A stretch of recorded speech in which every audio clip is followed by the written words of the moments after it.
지난 2020년 1월에 우한에서 코비드19가 시작이 됐습니다. 그리고 불과 며칠 지나지 않아서 한국에서 첫 확진자가 나오고 정말 정신없이 두 해를 넘게 보냈습니다. 대면 예배, 때로는 비대면 예배. 2020년 2월 달에 대구에서 신천지에서 확진자가 아주 대폭적으로 늘어나면서, 그러면서 바로 우리는 밥도 먹을 수가 없었고 비대면 예배가 시작이 됐습니다. 그래서 비대면 예배를 어떻게 드려야 될지 당황하기도 했었고, 또 그러면서 우리가 그런 어려운 과정들을 거쳐서 여기까지 오게 되었습니다.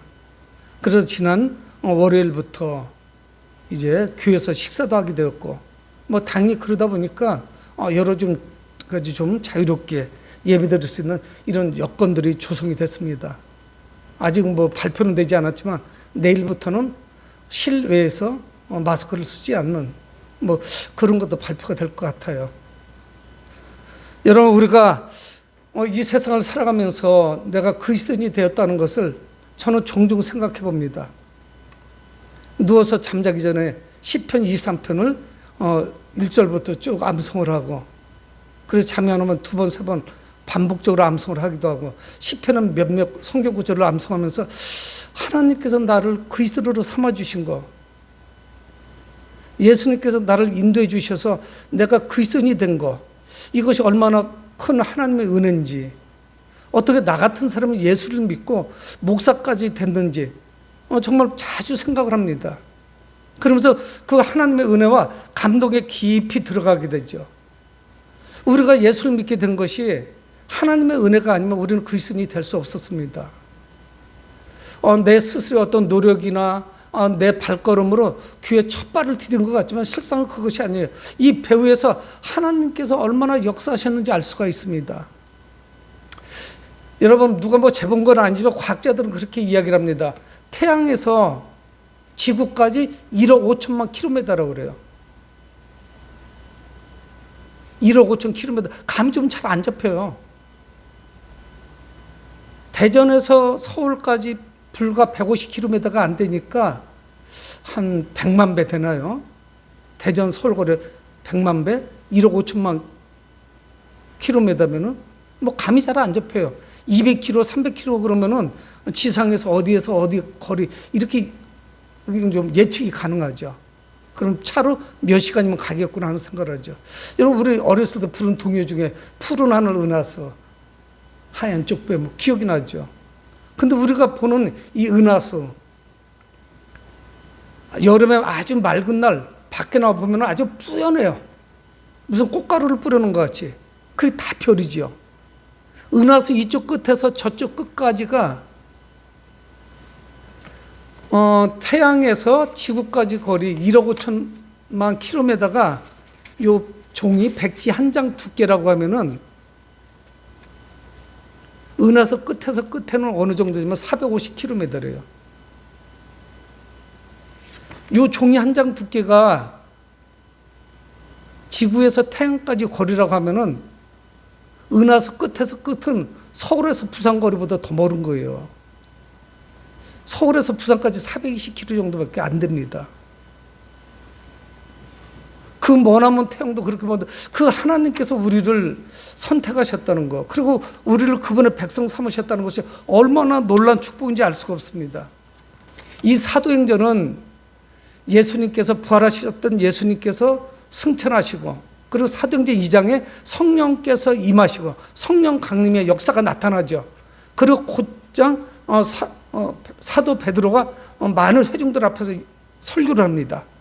그러면서 교회가 막 폭발적으로 성장하기 시작해요. 여러분, 그래서 그 복음이 사마리아까지 도달합니다. 이방인의 지역이죠. 혼혈 지역이에요. 이스라엘 백성들이 별로 상종하지 않던 그런 지역이에요. 사마리아까지 도달해요. 그래서 이 복음이 땅끝까지 세상을 위해서 나가는 그런 아주 시발점이에요. 이거 아주 터닝 포인트예요. 근데 이 중간에 한 사람이 등장을 합니다. 이 사람은 예수 그리스도를 믿을 만한 가능성이 정말 낮은 사람이에요. 이런 사람은 절대적으로 우리 기준으로 볼 때 예수를 믿지 않을 사람이에요. 이런 사람은 예수 믿으면 안 됩니다. 근데 그 한 사람을 소개하고 있어요. 이방 선교를 위해서 하나님께서 예비하신 그 한 사람, 이 사람을 말씀하고 있는 거예요. 근데 그가 누구냐? 우리가 사도 바울이라고 하는 사울이라고 하는 사람이에요. 그를 이 8장과 10장 가운데서 그 사울이라고 하는 사람이 어떻게 역사에 등장하는지를 말씀하고 있습니다. 여러분, 사도 바울이 이 역사에 나타나는 것, 이 장면만 극적이고 대단한 것이고 하나님의 놀라운 축복이 있었던 것이 아니라 온 우주를 창조하신 그 하나님께서 나를 부르셨다는 것이 얼마나 놀라운 축복인지 몰라요. 온 우주를 만드신 그 하나님. 여러분, 이 우주 안에는 우리가 조금 전에 이야기했던 그 은하수와 같은 게 또 얼마나 많은지 알 수가 없어요. 숫자를 헤아릴 수가 없어요. 이 모든 것을 창조하신 그 하나님께서는 나를 기억하시고 부르셨다는 그 사실은 우리는 감당할 수가 없습니다. 여러분, 이 사울이라고 하는 사람은 예수를 믿을 수 있는 가능성이 거의 제로예요. 이런 사람은 결국은 안 믿습니다. 그런데 하나님은 우리 주 예수 그리스도께서는 이 사람을 이방인 선교를 위해서 탁월하게 사용하시죠. 준비했던 그런 사람이었어요. 그래서 이 사람은 이 9장에 등장하기 시작해서 사도행전 28장이 끝날 때까지 교회의 부흥과 교회의 핵심적인 인물로 큰 역할을 감당하는 이런 사실을 우리를 알고 있죠. 핵심적인 인물이에요. 그래서 그런데 9장 1절에 등장할 때는 아주 심상치 않은 인물이에요. 사울이 주의 제자들에 대하여 여전히 위협과 살기가 등등하여. 여러분, 우리는 위협이라든가 살기라는 단어를 알아요. 이건 아주 고약한 단어입니다. 근데 등등하다, 이거는 뭐냐면 눈에 막 광채가 나는 거예요.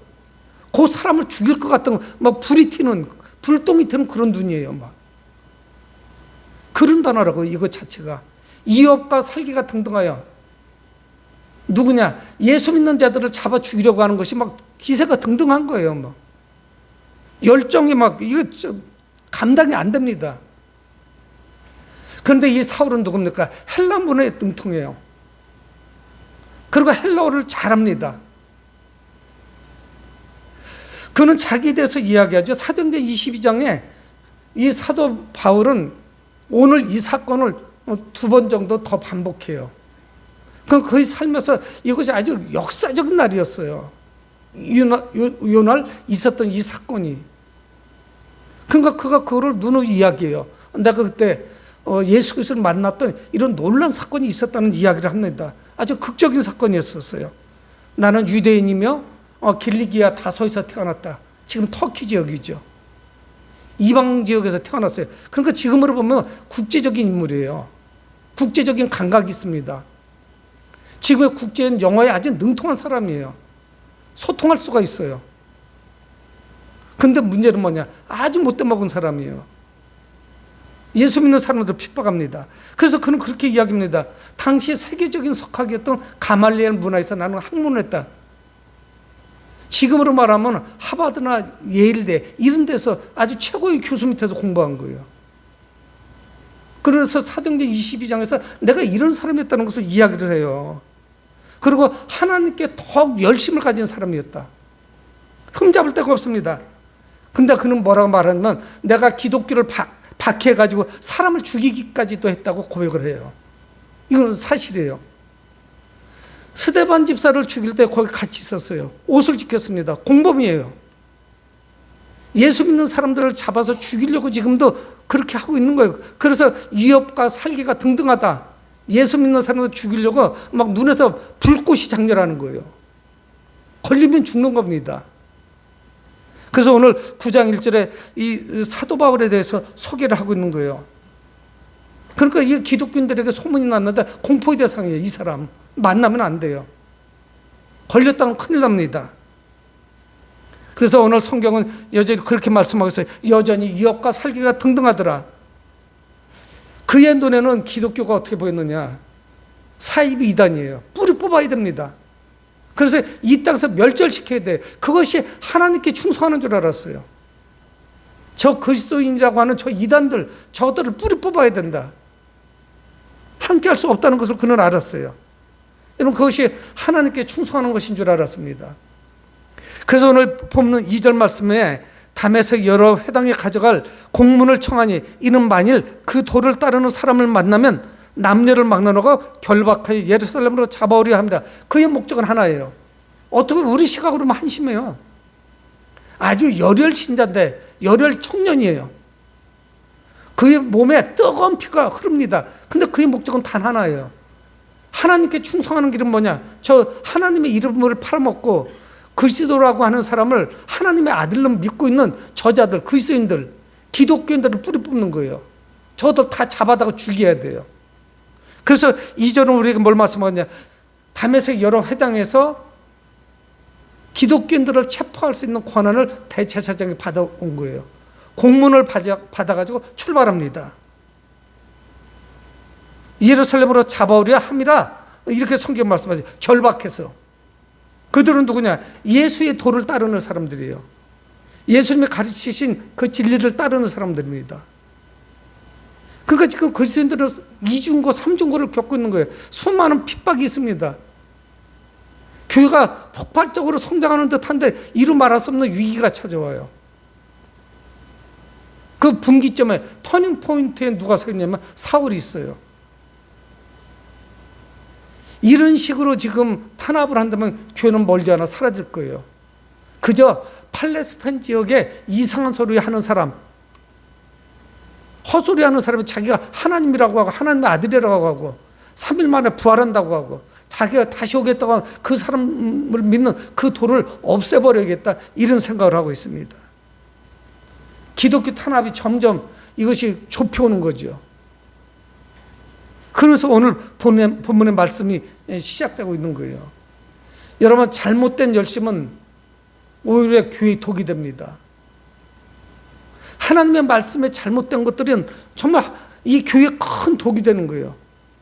여러분, 우리는 주변에서 얼마나 많이 봅니까? 사이비 이단들. 판단력이 흐려져요. 그래서 이것이 잘못된 것인지 모르고 그쪽으로 가버리는 거예요. 하나님의 뜻을 저버리는 거예요. 여러분, 이 잘못된 열정은 하나님과 원수가 됩니다. 그런 사람이 있어요, 사도 바울이. 근데 하나님은 가만히 계시지 않죠. 오늘 3절에 보면은 사울이 길을 가다가 다메섹을 향해서 지금 들어가고 있어요. 지금은 시리아 지역이죠. 이스라엘 북쪽에 있습니다. 다메섹 여러 회당에 가져갈 공문을 챙겨가지고 그리고 출발하는 거예요. 다메섹을 향해서. 그 다메섹이라고 하는 곳에 그리스도인들이 많이 있다고 하니까 이들을 다 체포해서 붙잡아올 그런 요량이었어요.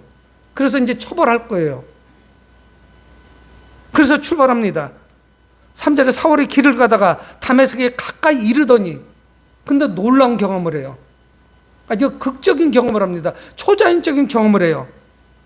호련히 하늘로부터 빛이 있어 그를 둘러쌌어요. 그래서 그가 사도행전 22장에서 이때 경험을 이야기하면서 뭐라고 말하냐면 정오의 빛보다 더 찬란했다고 이야기해요. 더 밝았어요. 여러분, 우리는 기계적으로 무슨 빛을 만들면 모를까? 자연적으로 얻는 빛 중에 가장 빛나는 빛이 태양빛이에요. 태양이 가장 빛나는 것이지 태양보다 더 빛나는 게 어디 있어요? 기계로는 잠깐 만들더라고요, 그 밝기를. 근데 그거는 잠깐이에요. 1초, 2초예요. 이것은 초자연적인 빛이었고 얼마나 밝았는지 몰라요. 근데 그는 그렇게 이야기하거든. 자기가 경험한 정오의 태양빛보다 더 강력했다. 하늘로부터 빛이 비친 거예요. 이 빛이 뭔지 모르겠는 거예요, 본인은. 근데 감당할 수가 없습니다. 근데 중요한 사실은 뭐냐면 이 강력한 빛에 사울이 압도됐어요. 여러분, 우리는 사울이 바울됐다는 말을, 이건 잘못된 논리예요. 사울이 바울된 게 아닙니다. 사울은 히브리식 이름이에요. 유대교 이름이에요. 구약성경에도 사울왕이 나오잖아요. 사울이에요, 원래 이름이. 근데 그거를 헬라식, 로마식으로 부를 때 바울인 거지 똑같은 사람의 이름이 두 가지로 불려진 거예요. 본래 이름은 사울이에요. 그 사람이 변해서 바울이 됐다 이거 아니에요. 그렇게 그런 뉘앙스면 재밌긴 하지만 그건 본질은 아닙니다. 그는 빛에 압도돼서 계속 이어서 말씀하고 있어요. 4절에 땅에 엎드러져 들으매 하늘부터 빛이 있었고 그는 땅에 엎드러졌어요. 땅바닥에 나뒹굴고 있습니다. 어떻든 기세등등하게 들어갔는데 위협과 살기가 등등했는데 형편없는 꼴이 돼버렸어요. 땅바닥에 지금 나뒹굴고 있어요. 하나님의 그 엄중하신 모습 앞에서 뭐 아무것도 할 수 있는 게 없어요. 근데 빛에 강력한 빛에 압도되어 있는데 땅이 엎드려졌을 때 하늘로부터 소리가 있습니다. 어딘지 모르겠는데 음성이 들리는 거예요. 근데 이 말씀하시는 분이 누구냐? 부활하신 예수 그리스도예요. 이날 그는 예수님과 인격적인 만남을 합니다. 땅에 엎드려져 있는데 근데 하늘부터 소리가 들리는 거예요. 사울아 사울아고 부르는 거예요. 여러분 아브라함도 칼을 높이 들어서 이삭을 잡으려고 할 때 그 숨통을 끊으면 되죠. 그러면 이제 숨이 끊어지죠. 그때 하늘부터 음성이 들려요. 하나님의 음성이 들리는 거예요. 아브라함아 아브라함아. 사무엘에게도 사무엘아 사무엘하고 하나님의 음성이 들려요. 근데 이날도 그가 땅바닥에 엎드려져 있는데 하늘부터 소리가 들리는 거예요. 사울아 사울아. 그렇게만 불렀으면 괜찮은데 네가 어째 나를 핍박하느냐 그런 음성이 들리는 거예요. 이거 도대체 무슨 말씀인지 알 수가 없습니다. 여러분 그는 하나님께 충성하는 줄 알았어요. 그런데 실상을 듣고 나니까 하나님께 충성하는 것이 아니고 예수님의 사역을 회방했어요. 하나님의 원수가 돼 있었던 거예요. 잘못된 열심을 가지고 살아왔던 거예요. 사울아 사울아 네가 어째 나를 핍박하느냐. 예수님은 교회와 자신을 동일시합니다. 교회가 바로 자신이라는 거예요. 왜 교회를 핍박하느냐 이렇게 말씀하실 수도 있잖아요. 근데 왜 네가 어찌 나를 핍박하느냐. 예수님은 교회의 모래가 되십니다. 우리는 그분의 지체예요. 여러분 성도 하나가 병들면 모든 교회가 다 아픈 거예요. 안 아프다는 것은 내가 관심이 없다는 거예요. 내가 지체 역할을 못하니까 내가 안 아픈 거예요. 다른 성도가 아픈데 내가 어떻게 편안해요. 손가락 밑에 가시가 하나 박히면 막 다 신경 쓰이는데 그래서 핀셋으로 뽑아내야만 좀 마음이 개운하지 않습니까? 여러분 우리가 지체인데 이 교회라고 하는 공동체의 머리는 그리스도시고 우리는 그분의 몸이에요. 각 지체 한 사람 한 사람인 거예요. 우리가 다 모여서 모자이크 같이 그래서 하나의 그림을 나타내는 거예요. 별개가 아닙니다. 따로따로가 아닌 거죠. 예수님은 자신이 누군지 밝히시는 거예요. 나는 네가 박해하는 예수다. 그래서 4절에 땅에 엎드려 들으며 소리가 있어 이르시되 사울아 사울아 네가 어찌 나를 박해했느냐 하시거늘 대답하여 주여 누구십니까? 네가 어찌 나를 박해하느냐 핍박하느냐 말씀하시는데 그래서 그는 묻는 거예요. 주여 도대체 누구십니까? 그랬더니 예수님 말씀하시는 거예요. 나는 네가 박해하는 예수다. 5절 하반절에 네가 교회를 박해하는데 그는 나를 박해하는 것이다. 여러분 그 음성을 듣고 그는 최악의 무기력에 빠집니다. 아무것도 할 수 없는 거예요. 땅바닥에 내동정이 쳤는데 큰 공포감이 엄습했을 겁니다. 위협하고 살기가 등등하고 그 자기 잘난 맛에 살았고 그 권력을 등에 업고 그래서 그리스도인들을 괴롭혔는데 주님을 만난 거예요. 너는 왜 나를 박해하느냐? 나는 네가 박해하는 예수다. 그 공포감은 감당할 수가 없었을 거예요. 지금까지 그는 하나님의 원수 노릇을 했습니다. 근데 주님이 말씀하시는 거예요. 6절에 너는 일어나 시내로 들어가라. 네가 행할 것을 내게 이를 자가 있느니라. 담에서 시내로 들어가는 거예요. 그럼 거기에 주님이 예비하신 사람이 있습니다. 그건 누구냐면 아나니아라고 하는 사람이에요. 아나니아도 이 음성을 듣죠. 주님께서 말씀하십니다. 사울이라고 하는 자가 들어올 것이다. 그럼 그에게 안수해줘라. 아나니아도 발발 떨죠. 두려워요. 사울에게 공포감을 가지고 있습니다. 왜? 저는 그리스도인들을 잡으러 다니는 자를 익히 알고 있으니까 소문이 파다하죠. 사울은 피해야 될 사람이에요. 근데 주님이 말씀하시는 거예요. 사울이라는 자가 들어오면 안수해줘라. 그는 이방인의 사도가 될 것이다. 예수 그리스도의 일꾼으로 충성된 일꾼으로 사용될 것이라는 걸 말씀하죠. 여러분, 예수님께서 말씀하신 성경 뭐라고 말씀하냐면 7절에 같이 가던 사람들은 듣지 못했대요. 사울의 일생에서 난리가 난 사건이에요. 이거는 그의 삶이 송두리째 뒤바뀌는 사건입니다. 정말 180도가 바뀌어요. 이 사건을 통해서. 여러분, 그런데 같이 가던 동료들은 아무것도 못 들었어요. 그냥 태평합니다. 사도 바울만 뒤집어진 거예요, 이날. 그래서 7절 같이 가던 사람들은 소리만 듣고 아무도 보지 못하여 말을 못하고 서 있더라. 무슨 상황인가 잘 모르는 거예요, 뭐가. 여러분, 이 사람들은 다 다릅니다. 사울 같은 경우에는 극적으로 주님을 만났어요. 어떻게 보면 굉장히 요란하죠. 그 사건 자체가 사람이 땅바닥에서 막 뒹굴고 흙투성이가 돼서 부활하신 예수님을 만났습니다. 그런데 평범한 우리 같은 성도들은요, 꾸준히 주님을 만나요. 그러면서 깊어져요. 서서히 주님을 깨달아가요. 주님께서 내게 주신 그 생명이 얼마나 귀한 것인지를 이부자리에 누워서 신세한탄하는 게 아니라 그분의 은밀하게 내게 찾아오시는 그 사랑, 그분의 감사, 은혜를 생각하면 그분의 은혜 가운데 깊숙이 젖어져 들어가요. 그분의 그 따뜻함이 젖어져 들어간다고요. 이 사울 같은 경우는 그 뜨거운 욕조물에 풍덩하고 들어간 셈이지만 우리는 그 샤워기 물에 미지근한 물로부터 서서히 들어가는데 똑같은 결과가 나타나요. 나중에는 우리는 아직은 부족하지만 그 과정을 가고 있는 거예요. 그분의 은혜를 깨닫고. 여러분, 코로나19가 지난 뒤에 2년하고 4개월 정도 동안에 우리에게 나쁜 것만 줬을까요? 그렇지 않아요. 하나님께 너무 감사할 일들이 많아졌어요. 알곡과 가라지가 가려지는 그런 좋은 기회였습니다. 누구 신앙이 진짜인지 밝혀지는 그런 기회가 됐고, 어떤 목사가 정말 하나님 앞에 신실한 목사인지 알게 됐고, 어떤 교회가 하나님 앞에 기도하고 예배를 사랑하는지 우리는 알게 됐어요.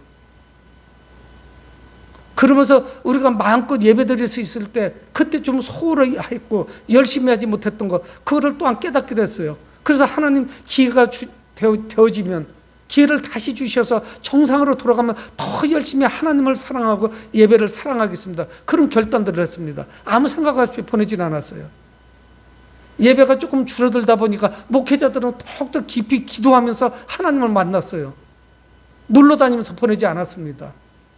그냥 공으로 보내면 안 되죠. 그래서 하나님과 더욱더 친밀한 교제가 있었습니다. 오히려 이런 기회를 통해서 더 자기를 성찰할 수 있는 기회를 하나님이 주신 거예요. 정말 에베네셀 되시는, 여기까지 우리를 도우신 귀하신 하나님이죠. 그 은혜를 우리는 감당할 수가 없는 거예요.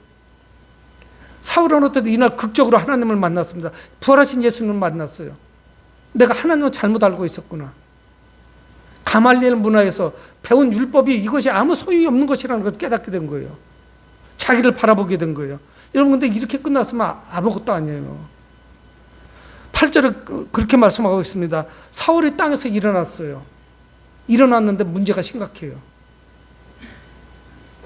눈은 떴으나 아무것도 보지 못하고 사람의 손에 끌려 다메섹으로 들어갔어요.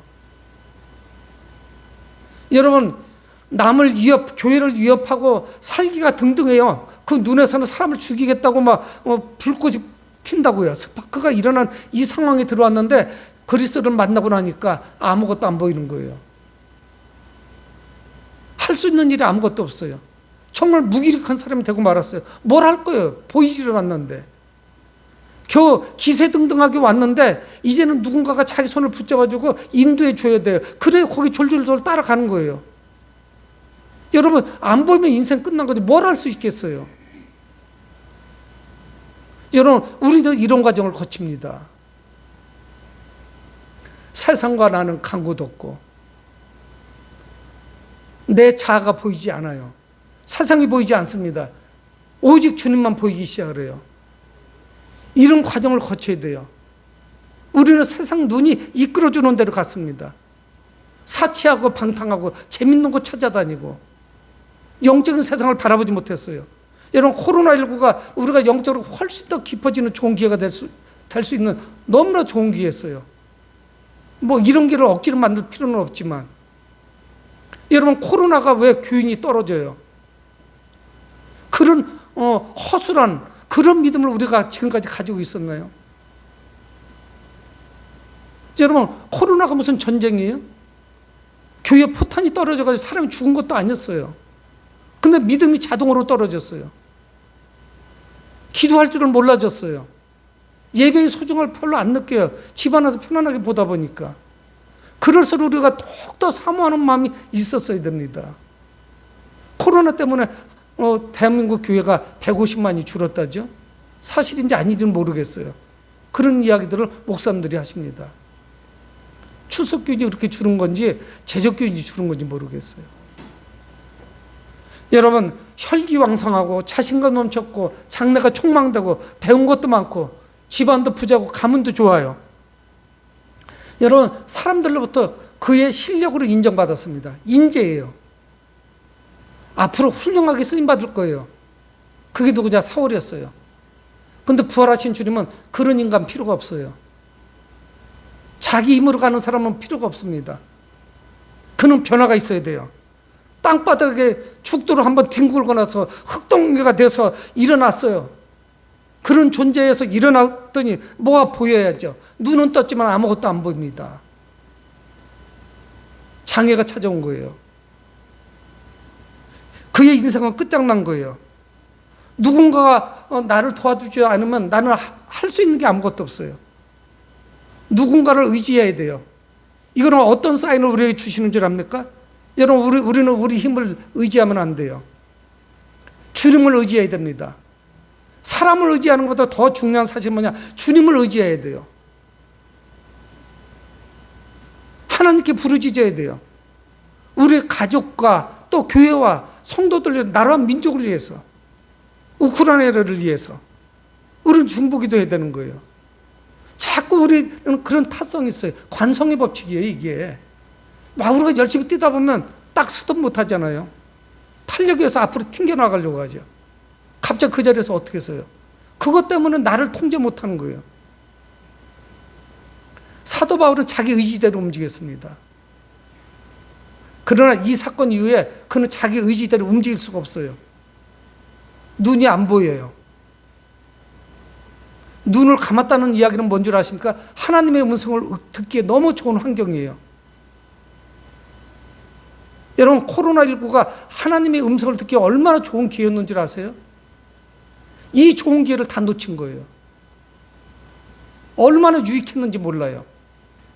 여러분들 불편한 것만 생각했을지도 몰라요. 은밀한 가운데 시끄럽지 않은 가운데 주님께 무릎 꿇을 수 있는 너무 좋은 기회였어요. 정말 좋았어요. 행복했어요. 근데 우리는 나쁜 기억만 가지고 있어요. 내 믿음이 성장할 수 있는 절호의 기회를 놓치신 거예요. 많은 사람들이. 교회를 떠나간 사람들은 더하고. 여러분, 그는 누군가를 의지해야 됩니다. 자기가 아무것도 이제 할 수 없다는 것을 알게 됐어요. 이제는 하늘을 찌르던 그 교만이 무용지물이라는 걸 알게 됐어요. 여러분, 자신만만했습니다. 근데 나는 이제는 무능한 존재예요. 무기력한 존재예요. 써먹을 수 있는 게 아무것도 없어요. 그래서 9절은 뭐라고 말씀하냐면 사흘 동안 보지 못하고 먹지도 마시지도 아니했다 말씀하고 있어요. 여러분, 이거 형편없는 꼴이 된 거죠. 그러니까 예수 믿는 자들을 잡으러 가다가 갑자기 그의 인생이 뒤죽박죽이 돼버렸어요. 예수님을 만나가지고. 근데 3일 동안 눈을 못 뜹니다. 그러면서 그는 많은 것을 깨달았을 거예요. 내가 잘못된 믿음을 가지고 있었구나. 눈에 보이지 않으니까 이 사울이 정말 순한 양이 돼버려요. 자신의 신앙에 대해서 자신의 신앙 정체성을 다시 뒤돌아보는 기회였습니다. 우리에게 코로나 시기와 똑같은 그런 기간을 3년간 보낸 거예요. 자기 때문에 죽어간 사람들, 자기 때문에 감옥에 갇힌 사람들, 자기 때문에 어려움을 겪은 사람들, 그들을 위해서 회개하지 않았겠습니까? 자신의 상태는 이제 죽은 거랑 마찬가지예요. 눈이 지금 감겨져 있는 상태입니다. 내 힘으로는 이제 아무것도 할 수 없구나. 무기력에 빠져 있는 3일간. 코로나로 2년 4개월 동안 하나님께서 이거 풀어주시지 않으면 우리는 아무것도 아니라는 것을 정말 철저하게 깨달을 수 있는 더 좋은 기회였어요. 여러분, 사울은 결국 예수 그리스도만을 의지하는 사람이 됩니다. 과거를 회개하고 어떻게 주님께 충성할 수 있을 것인지, 주님의 뜻에 따라서 살아갈 수 있을 것인지,